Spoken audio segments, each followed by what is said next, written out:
آصف اور حمید بچپن کے دوست تھے۔ آصف کی پرچون کی دکان تھی، جبکہ حمید رکشہ چلا کر اپنا گزارا کیا کرتا تھا۔ روزانہ رات کو دونوں دینو چاچا کے ہوٹل پر چائے پینے آیا کرتے تھے اور گھنٹوں بیٹھ کر گپ شپ میں اپنا وقت گزارا کرتے تھے۔ ایک دن آصف نے جنات کی بات چھیڑ دی اور کہنے لگا کہ مجھے جنات کو دیکھنے کا بہت شوق ہے، ان سے باتیں کرنے کا شوق ہے۔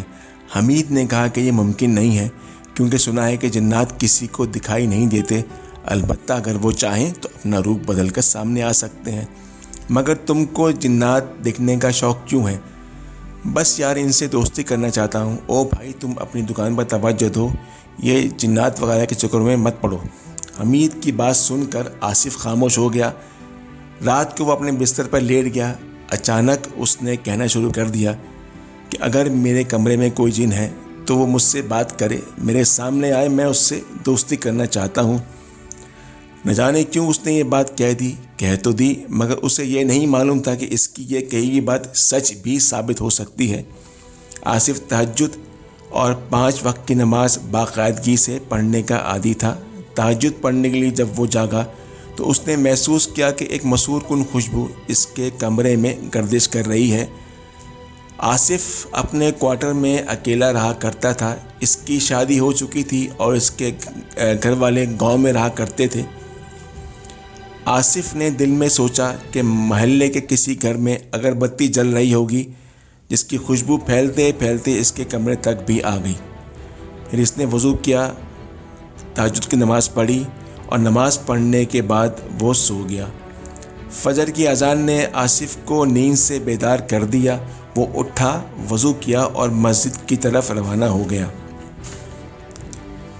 وہ خوشبو اب بھی اس کے ساتھ ساتھ چل رہی تھی۔ آصف نے اسے اپنا وہم سمجھ کر رد کر دیا۔ مسجد گیا، نماز ادا کی اور قرآن مجید پڑھنے بیٹھ گیا۔ وہ خوشبو اب بھی وہی تھی۔ قرآن پڑھنے کے بعد وہ اپنے کوارٹر کی طرف روانہ ہو گیا۔ ناشتہ کرنے کے لیے دینو چاچا کے ہوٹل گیا۔ دینو چاچا آصف کے قریب آئے اور کہنے لگے، بیٹا تم نے یہ کون سی خوشبو لگائی ہے؟ بہت اچھی ہے، ذرا مجھے بھی دینا، میں بھی لگا لوں۔ سچ میں بہت ہی اچھی خوشبو ہے، میری ساری دکان مہک گئی۔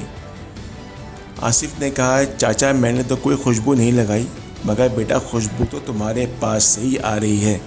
ابھی یہ باتیں ہو رہی تھیں کہ حمید بھی اپنا رکشہ لے کر دینو چاچا کے ہوٹل پر آ گیا۔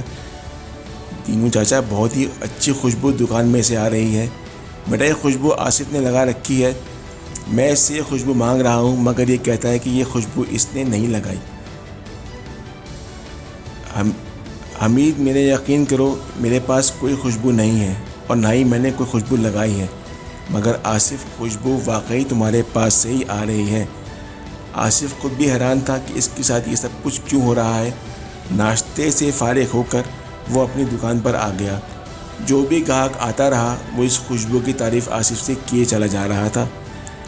اسے بھی حیرانی ہو رہی تھی کہ خوشبو کہاں سے آ رہی ہے۔ آصف نے رات میں دکان بند کی اور دینو چاچا کے ہوٹل پر چلا گیا، جہاں پر حمید پہلے سے ہی موجود تھا۔ آ گئے میرے دوست، یار تمہاری خوشبو کے چرچے سارے محلے میں پھیلے ہوئے ہیں۔ حمید، میں واقعی خود بھی بہت پریشان ہوں، یہ خوشبو کہاں سے آ رہی ہے؟ دکان میں جتنے بھی گاہک آئے سبھی اس خوشبو کے بارے میں بات کر رہے تھے۔ ایک نے تو اس خوشبو کو خریدنے کی فرمائش بھی کر ڈالی۔ میں سب کو یقین دلاتے تھک گیا ہوں۔ آصف نے جلدی چائے ختم کی اور کہنے لگا، میں گھر جا رہا ہوں۔ کیوں، آج کا بیٹھنے کا پروگرام نہیں ہے؟ نہیں یار، مجھے نہیں لگتا، جتنی دیر ہم یہاں بیٹھیں گے لوگ مجھ سے خوشبو کی ہی باتیں کرتے رہیں گے۔ چلو میں تم کو اپنے رکشے پر گھر تک چھوڑ دیتا ہوں۔ حمید نے آصف کو اس کے گھر چھوڑ دیا۔ آصف اپنے گھر داخل ہوا، نہا دھو کر عشاء کی نماز پڑھی اور جا کر اپنے بستر پر لیٹ گیا۔ ابھی اسے لیٹے کچھ دیر ہی گزری تھی کہ دروازے پر دستک ہوئی۔ ارے اس وقت کون آ گیا؟ جا کر دیکھتا ہوں۔ ایک بار پھر سے دستک ہوئی۔ ارے بھائی آ رہا ہوں۔ آصف نے دروازہ کھولا تو ایک بزرگ کو اپنے سامنے کھڑے پایا۔ جی بزرگوں کیا کام ہے؟ مجھے تم سے ہی ملنا ہے، مجھ سے ملنا ہے، پر کیوں بزرگوں؟ ان بزرگ کے پاس سے بھی وہی خوشبو آ رہی تھی جو آصف کے پاس سے آ رہی تھی۔ بزرگ نے کہا بیٹا تم مجھے اندر آنے دو گے؟ اچھا چلیں کوئی بات نہیں، آپ آ جائیں میرے گھر میں۔ وہ بزرگ کو لے کر اپنے کمرے میں آ گیا۔ بزرگ پاس کی رکھی ہوئی کرسی پر بیٹھ گئے۔ بزرگوں آپ سے ایک بات پوچھوں اگر آپ کو ناگوار نہ گزرے؟ ہاں بیٹا پوچھو۔ یہ خوشبو آپ نے کہاں سے لی ہے؟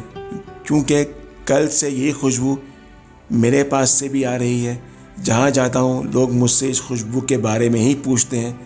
بزرگ آصف کی بات سن کر مسکرا دیے اور کہنے لگے تم اس خوشبو کا راز جاننے کے لیے اتنے اتاولے کیوں ہو رہے ہو، جبکہ اس خوشبو کو تم نے خود ہی بلوایا ہے؟ میں نے کب بلوایا ہے اس خوشبو کو؟ میں کچھ سمجھا نہیں۔ تم نے جنات کو آواز کیوں دی؟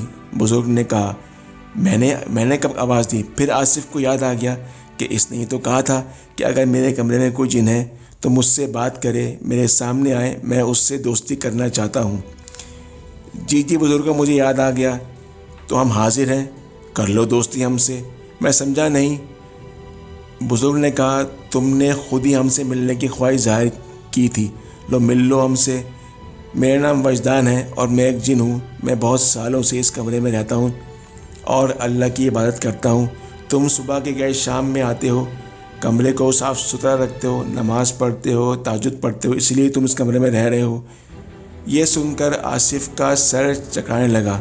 بزرگ نے کہا سنبھالو خود کو، مجھ سے ڈرنے کی ضرورت نہیں، میں بھی اللہ کی مخلوق ہوں، میں تم کو نقصان نہیں پہنچاؤں گا۔ اگر تم نے پاکی ناپاکی کا خیال نہیں رکھا تو پھر ہماری دوستی کا بھرم قائم نہیں رہے گا۔ آصف کو یہ سب دیکھ کر یقین نہیں آ رہا تھا۔ اس بزرگ نے کہا کہ جنات کو کبھی آواز مت دینا، ہم ہر جگہ ہو سکتے ہیں، ہم آ سکتے ہیں، ہم میں کچھ اچھے ہوتے ہیں، کچھ برے ہوتے ہیں، کچھ مسلم ہوتے ہیں، کچھ غیر مسلم ہوتے ہیں، آگے قسمت یا نصیب۔ میں تمہارے ساتھ رہا تاکہ تم مجھے محسوس کر سکو۔ اب تم یہ خوشبو کبھی محسوس نہیں کرو گے۔ اگر محسوس کرنی ہو تو میرا نام وجدان ہے، اپنی زبان سے مغرب کے بعد میرا نام لے لیا کرنا، ہم حاضر ہو جائے کریں گے۔ ہمیں اس دنیا سے پوشیدہ رکھنا، فائدے میں رہو گے۔ آپ کو اگر ہماری کہانی اچھی لگی ہے تو ہمارے چینل کو لائک کریں، سبسکرائب کریں اور شیئر بھی کر دیں۔